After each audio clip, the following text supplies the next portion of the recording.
Today we're writing polynomials in factored form, and we're working with a polynomial t to the power of 2n minus 6t to the power of n plus 9.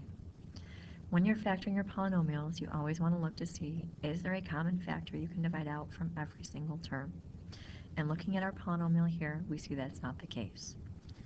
The second thing we look for is what type of polynomial are we working with? And so if we look at our polynomial here, it appears to be to the second power, except we have a variable with it. This is still a quadratic type pattern. So we're going to use our quadratic patterns to help us factor this polynomial to see if it's factorable to start with. So normally when you have a quadratic polynomial, you take the leading coefficient times a constant. So 1 times 9. So we're going to ask ourselves, what times what gives us 9? Those two items also have to combine to give us our linear term, negative 6. So on our papers, we would write the following rules. What times what gives us 9?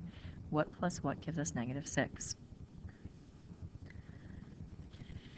In thinking about what we multiply together to get 9, we know 3 and 3 will multiply together to get 9. To add to get negative 6, we need 2 negative 3's.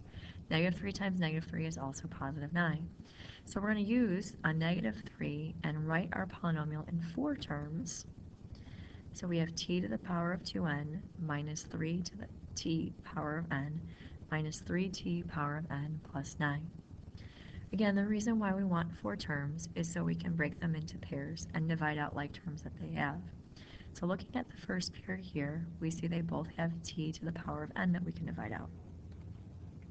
Our second pair looks like we can divide out a negative 3. As we see, both terms are being multiplied by t to the n minus 3. Well, what's being multiplied by that? T to the n minus 3.